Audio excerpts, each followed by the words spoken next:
नमस्ते बच्चों, मैं डिम्पल भट्ट, श्रीमती जेएमजी हाई स्कूल शेरथा, जिला गांधीनगर, कक्षा 9 के इस क्लास में आपका स्वागत करती हूँ।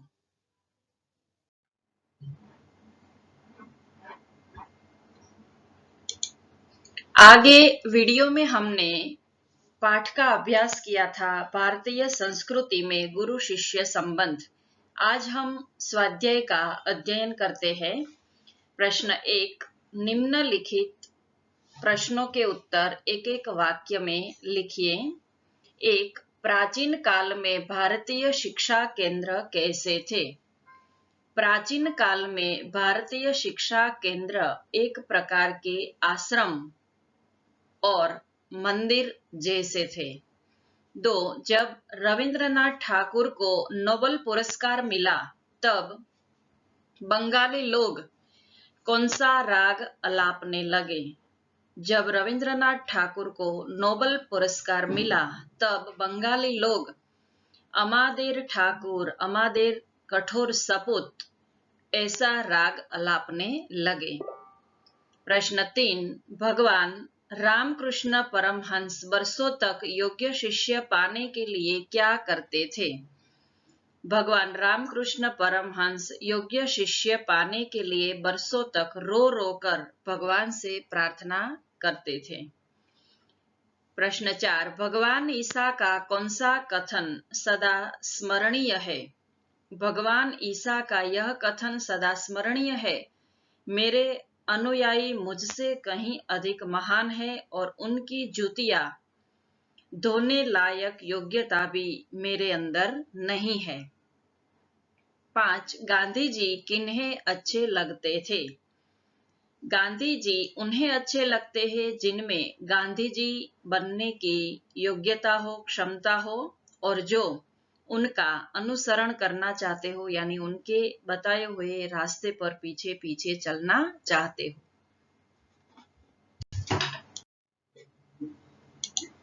निम्नलिखित प्रश्नों के विस्तार से उत्तर लिखिए। प्रश्न 2, यूरोप के प्रभाव के कारण आज गुरु शिष्य संबंधों में क्या अंतर आया है? यूरोप के प्रभाव के कारण आज गुरु शिष्य के संबंध में अनेक परिवर्तन आते हुए हम देख सकते हैं। पहले के जमाने में विद्यालय मंदिर के समान माने जाते थे। शिक्षा देना एक आध्यात्मिक कार्य था। पैसे देकर शिक्षा खरीदी नहीं जाती थी।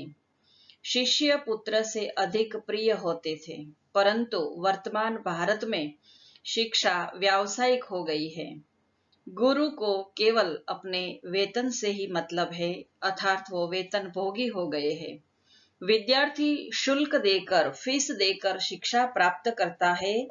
आज का शिष्य गुरु में परमेश्वर का रूप नहीं देखता है।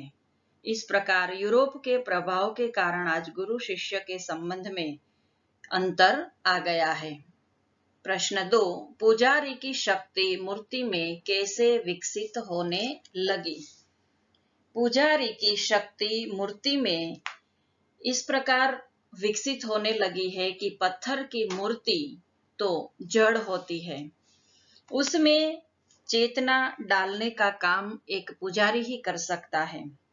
मूर्ति की पूजा करने का अर्थ ही उसे चेतनावंत बनाना है। पूजा करते समय पुजारी की भावना में जितनी श्रद्धा होगी, उत्कटता होगी, मूर्ति उतनी ही प्रभावशाली होगी।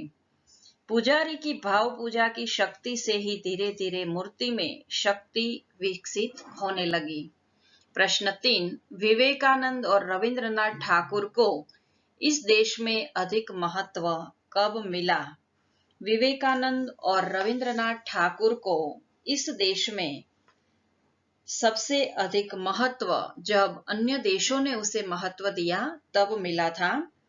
विवेकानंद, जैसा कि हम जानते हैं, रामकृष्ण परमहंस के शिष्य थे। शुरुआत में उनका नाम नरेंद्र था और आरंभ में उन्होंने भारत में महत्वपूर्ण स्थान प्राप्त नहीं हुआ था। वे जब अमेरिका गए और उन्होंने वहां नाम कमाया, शिकागो में परिषद में उनकी प्रशंसा हुई, तब भारतवासियों ने उन्हें सम्मान देना शुरू किया। इस प्रकार रविंद्रनाथ ठाकुर को भी यहाँ कोई नहीं जानता था। उन्हें जब नोबेल पुरस्कार से सम्मानित किया गया, तब बंगाल वासियों ने उनकी प्रतिभा पहचानी। उन्हें गीतांजलि काव्य संग्रह पर नोबेल पारितोषिक मिला। वे बंगाल के नहीं, सारे देश के लिए एक गौरवशाली व्यक्तित्व बन गए। इस प्रकार विदेशों में सम्मानित होने पर ही विवेकानंद और रविंद्रनाथ ठाकुर को इस देश में महत्व मिला। प्रश्न 3, आशय स्पष्ट कीजिए। 1, सम्मान पाने वालों से सम्मान देने वाला महान होता है। यहाँ वाक्य अधूरा है। वाक्य इस प्रकार का है कि सम्मान पाने वालों से सम्मान देने वाले महान होते हैं।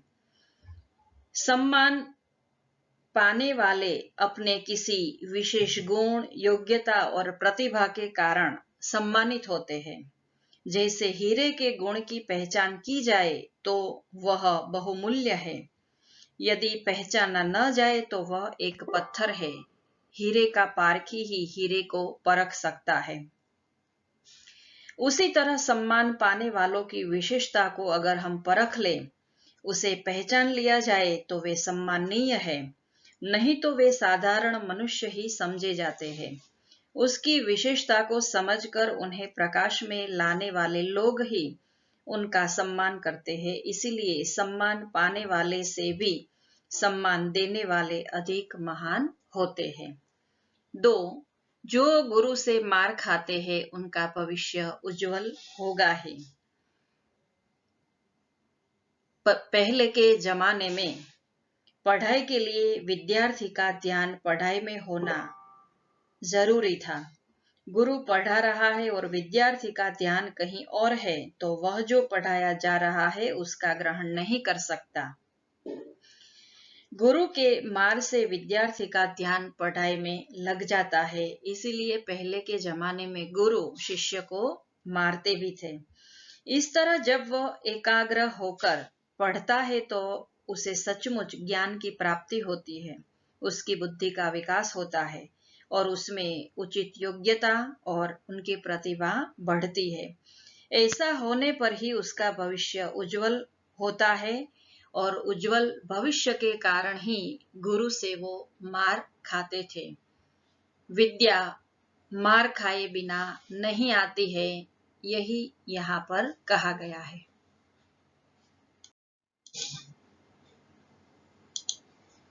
प्रश्न 4, सूचना के अनुसार काल परिवर्तन कीजिए। 1, इसमें और मुझ में फर्क ही कुछ नहीं है।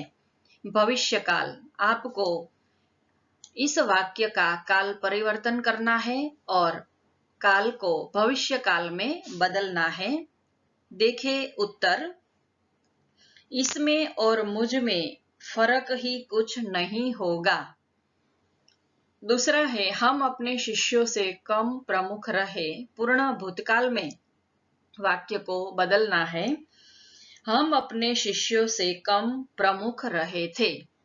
3, उपनिषदों में आचार्यों ने कहा है। सामान्य भूतकाल, उपनिषदों में आचार्यों ने कहा। सही जवाब है। 5, मुहावरों का अर्थ देकर वाक्य प्रयोग कीजिए। 1, ताकते रहना। जवाब है आश्चर्य से देखते ही रहना। उनके रूप सौंदर्य को मैं ताकता रहा। दूसरा है पसीने की कमाई। अर्थ है कठिन परिश्रम का फल। हम अपनी पसीने की कमाई जब खाते हैं तो उनकी खुशी का कोई ठिकाना नहीं होता। तीसरा है रंग जाना। अर्थ है गहरा प्रभाव डालना। हम बड़े लोगों के जीवन के रंग में रंग जाते हैं। प्रश्न 6, विरुद्धार्थी शब्द लिखिए। रोगी, निरोगी। असहाय, सहाय, वृद्ध, जवान। शब्द समूह के लिए एक शब्द देखें तो गुरु के पद चिन्ह पर चलने वाला, जवाब है अनुयायी। दूसरा है अच्छी तरह से प्रसिद्ध हुआ हो, जवाब है सुप्रसिद्ध। तीसरा है पूजा करने वाला, पुजारी। संगीत को जानने वाला, संगीतज्ञ। और जमीन और आसमान की मिलने वाली आभासी रेखा, जिसे क्षितिज कहा जाता है।